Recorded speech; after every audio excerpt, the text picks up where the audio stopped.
The music was loud, but not enough to drown the tension crackling near the bar. "Hey," I said, "smile for me, sweetheart." A bulky guy with a buzz cut barked, his words slurred with cheap whiskey and inflated ego. The woman on the stool, early 30s, wrapped in a black dress that clung to her like armor, twitched at his voice. Her lipstick was smeared, her eyes unfocused, and she looked like she'd been holding back tears for hours. The three men surrounding her were closing in, laughing too loud, too harsh, not with her, but at her. Everyone else pretended not to notice. But one person did. Behind the counter, Liam Hayes dropped the pint glass he'd been drying. It shattered near his feet. "Oops," he muttered, not taking his eyes off the scene. He wasn't some trained fighter. He wasn't a hero. Hell, he barely scraped rent and lived in a damp one-room place above the bar. But something in his gut turned to ice. He'd seen too many people ignore situations like this. Not tonight. He stepped from behind the bar, wiping his hands on his apron, his jaw clenched. "Evening, gentlemen," he said, voice calm but firm, like a storm rolling in under a clear sky. "The lady looks like she's had enough. Let's give her some space." Buzzcut turned to him slowly, smirking. "Look who wants to play night. Back off, poor boy. Ain't your business." Liam's heart pounded, but he stood his ground. "You're right, but I'm making it my business." One of the guys scoffed. Another cracked his knuckles. The tallest one stepped closer, chest puffed. "You want to end up in the alley out back, barkeep?" Liam didn't flinch. "Only if you're joining me." The woman's head lifted, her eyes blurry, but in them was something flickering. Shock. Hope. Buzzcut grabbed her wrist. That was it. Liam reached across the bar counter, yanked the guy back by the collar, and shoved him hard into the other two. Chairs clattered. Drinks spilled. A scream rang out. Security rushed in, late and lazy. They hesitated at first. It was Liam. After all, the guy who worked every double shift no one else would. The guy who took extra shifts just to keep this rundown dive from crumbling. But tonight, he wasn't the quiet, tired man behind the counter. He was fire. The bouncers finally did their jobs. Shouts, resistance, then cuffs from the cops who just happened to be nearby.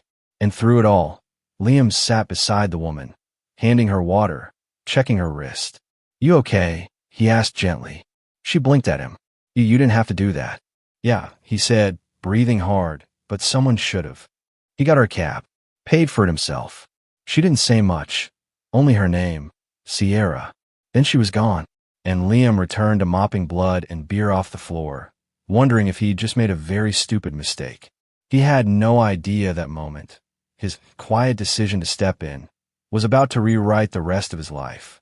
Because by morning, the sky over his tiny apartment would roar with the sound of 2 helicopters, and the entire world would be watching.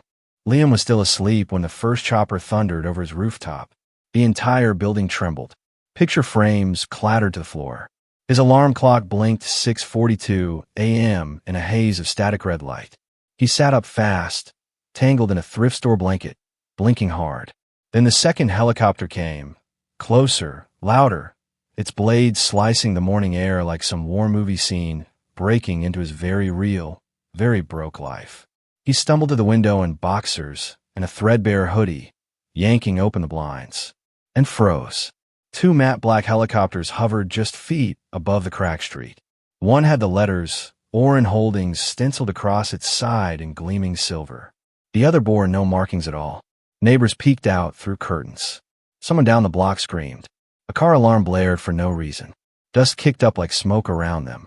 And then, like something out of a scene from a billionaire's fantasy movie, a black SUV pulled up behind them, doors already swinging open. Liam blinked again, certain he was dreaming, until a sharply dressed man in a gray suit stepped out and stared directly at his window. "Mr. Liam Hayes," the man called up calmly, as if helicopters weren't roaring behind him. "We need you to come with us." Liam opened the window. "What the hell is this?" "We're here on behalf of Sierra Vale." His blood ran cold. Sierra. That woman. The one from last night. The one he helped. He stared for a second longer, pulse rattling like a loose door in the wind. Then, without thinking, he threw on jeans, grabbed his phone, and bolted downstairs barefoot. By the time he reached the street, his heart pounding in his chest, a small crowd had gathered. Phones were out. People whispered his name like he was some kind of legend. But Liam didn't feel legendary. He felt like a bartender with a busted coffee maker and $30 to his name. The suited man extended his hand. "My name is Holden Reyes. Ms. Vale sent me personally." "What is this?" Liam rasped. "What's going on?" Holden only smiled. "You want to see for yourself." They led him to the unmarked chopper. Inside, everything smelled like leather and money. A tray of espresso, bottled water chilled in glass, and some kind of touchscreen control system he didn't even dare touch. Once they lifted off, Holden handed him a tablet. A news headline filled the screen. "Heiress Sierra Vale rescued from alleged assault by local bartender. Bystander captures viral video." And just below it, a clip. Someone had recorded the entire confrontation. Every punch, every glare, every word. And now, the world had seen it. But what the headline didn't say, what Liam didn't yet know, was that Sierra Vale wasn't just wealthy. She was the Vale of Vale Enterprises, the second largest private equity firm on the East Coast. Her father was Donovan Vale, a corporate shark who'd made enemies of half the Fortune 500. And Sierra, she'd been estranged from him for years, known for staying out of the spotlight. Until last night, when her face made news. "Why would she send helicopters?" Liam whispered. Holden smiled faintly. "Because you didn't see who she was. You just saw someone who needed help. That doesn't happen much in her world." The ride was short, barely 10 minutes before they began to descend toward a massive white estate perched on a hill overlooking the coast. Liam stepped out in a blinding sunlight, unsure if the ground beneath him was real. And there, at the top of the marble staircase, barefoot in a silk robe, stood Sierra, still tired-looking, still beautiful. But this time, she was the one extending her hand. "I wasn't sure you'd come," she said softly. He blinked. "You sent helicopters. I thought it was the FBI." She laughed, really laughed. And for a moment, Liam forgot his confusion, forgot the cameras hidden in the bushes, forgot the tremble in his hands. Because this was the start of something he couldn't have predicted. And in the shadows of that bright estate, behind the smiles and soft voices, there were secrets waiting to come out. Secrets that would shake the ground beneath them both. The inside of Sierra's estate was nothing short of surreal. Polished stone floors that clicked under Liam's boots. Hallways filled with abstract art worth more than anything he'd ever owned.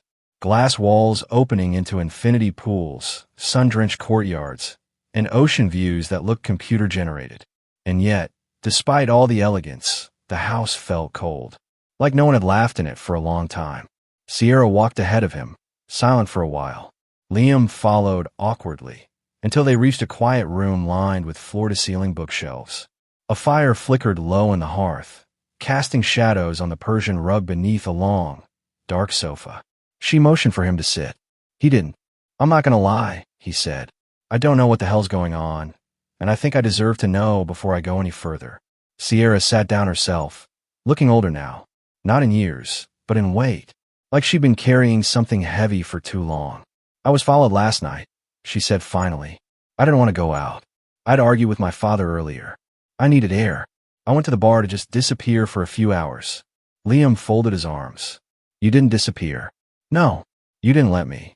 She looked up at him. "And that probably saved my life." There was a pause, thick humming. Sierra leaned forward, her voice dropping. "Those men weren't just random drunk idiots. At least one of them was sent." Liam frowned. "Sent?" She hesitated. "I don't have proof yet, but my father's made a lot of enemies. I've made a few of my own. I've been trying to take back control of a company that was built on lies, and not everyone's happy about it." Liam's breath caught. "Wait, are you saying that was a hit?" "No, a warning." She leaned back, her robe slipping slightly to reveal bruises along her arm. "I've had a few of those lately." The blood drained from Liam's face. "Why didn't you tell the police?" She gave him a tired smile. "Because they report to him, too. Or worse, his allies." For a second, Liam didn't know what to say. He wasn't trained for this. He served drinks to construction workers and retirees, cleaned up vomit at 3 a.m., lived off tips, and worried about gas money. But now he was in some kind of corporate war zone dressed in a billionaire's bathrobe. "I just wanted to do the right thing," he muttered. "Didn't know it'd drop me into whatever this is." Sierra tilted her head. "That's exactly why you're here." He looked up at her, confused. She continued, because I need people around me who act out of instinct, not agenda. You didn't know who I was, and you still stepped in. I've got rooms full of lawyers, board members, and executives who wouldn't move a muscle unless they got something out of it. And what? I'm supposed to be your bodyguard now. No, she said softly. I want you to be my eyes, my ears, my reminder. Reminder of what? That good people still exist. The room fell quiet again, and Liam sat slowly, the couch too soft for someone used to hard stools and splintered chairs. He stared into the fire, a storm brewing in his chest. I don't want to be part of your world, he said finally. I don't want you to be either, she replied. But the truth is, it found you. That night, Sierra gave him a guest room with a view of the sea. He lay there, wide awake, staring at the ceiling. And as the waves rolled far below the cliffs, Liam realized that his simple act of kindness had pulled him into something deep, dark, complicated, and he didn't know if he could ever go back. By morning, Liam's name was on every screen in America. Hero bartender saves heiress. Who is Liam Hayes? From pouring drinks to power moves, the man who caught Sierra Vale's eye. Sources say Vale Holdings may be shifting hands, and the bartender knows why. It wasn't just viral. It was explosive. Liam stepped into the estate's kitchen, bleary-eyed and still barefoot. He was greeted by 2 chefs, a personal assistant, and a tablet full of media requests. Holden Reyes was already there, sipping espresso like nothing was on fire. You're trending in 42 countries, Holden said casually. I didn't ask to trend in one, Liam muttered. And yet, here we are. Before Liam could speak again, Sierra walked in, sharp in a navy suit, makeup minimal but eyes cutting like glass. The bruises were covered, the fear from 2 nights ago, buried beneath layers of resolve. Come with me, she said, her voice low but urgent. Liam followed her down the hallway, past security guards and mirrored walls, into a smaller study behind a locked door. She didn't sit this time. She pulled open a drawer and slapped a stack of printed emails on the desk. Liam scanned them. His face darkened with each page. Surveillance requests, internal security clearances, transfer notices, names, dates, locations. These were sent by someone inside my father's office, she said. 2 nights before I ended up in your bar. Liam's stomach turned. You said they were sent. You didn't say by who. She nodded. I couldn't. Not until I was sure. He looked up at her, heart pounding. Tell me. She took a breath, the kind that felt like swallowing shards of glass. My father, she whispered. Donovan Vale. Liam didn't speak. He didn't have to. The silence was its own kind of scream. I thought I kept my plans quiet. I've been moving to buy out shares under an alias. I had a deal lined up to take back control of a division he used to launder funds. I was days away from exposing him. She swallowed hard. Then the scare happened. Liam leaned back, feeling the weight of the world shift on his shoulders. He tried to stop you. He tried to warn me. Scare me. Maybe test me. She met his eyes. But he didn't count on you. The words hit Liam like a wave. I was just doing the right thing. That's why it mattered. She turned and pressed a button on the wall. A screen lit up. Security footage played. Liam dragging Buzzcut off her, yelling at the others, helping her into a cab. Millions of people saw this. But my father? He saw a liability. A threat. Liam stepped back, unease rippling through him. You're saying he's coming after me? Sierra's jaw tightened. Not yet. But soon. Holden stepped into the room like a ghost. We traced 2 cars parked outside your apartment all night. Liam clenched his fists. So now what? You want me to disappear? No, Sierra said firmly. I want you to help me end this. Liam stared at her, torn between panic and adrenaline. What can I do? She walked toward him. Be seen. Be loud. Let the world believe you're with me. Let them think you're not afraid. I'm afraid. Good, she whispered. That means you're real. That means you'll survive this. That night, Sierra scheduled a press conference. Live. And she stood in front of cameras with Liam beside her, not as some bodyguard, but as a partner.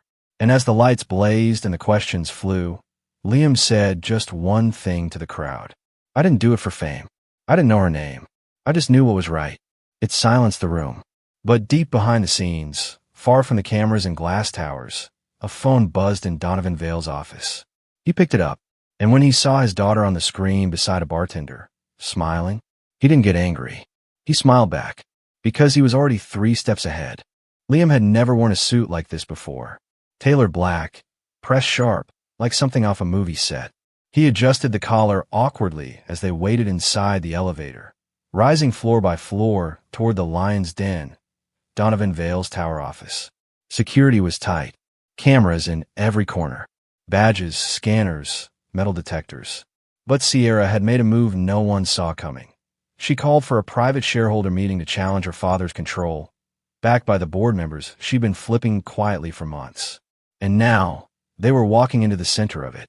"You don't have to speak," Sierra said softly as they rode up. Liam shook his head. "No, he needs to hear me." The elevator chimed. They stepped out into a glass office, surrounded by cityscape. Rain lashed the windows. At the far end of the room, behind a desk the size of a dining table, stood Donovan Vale, impeccable in his $1,000 suit, silver hair slicked back, hands folded. "Daughter," he said calmly. "And the bartender. What a pair." Sierra's heels clicked against the marble.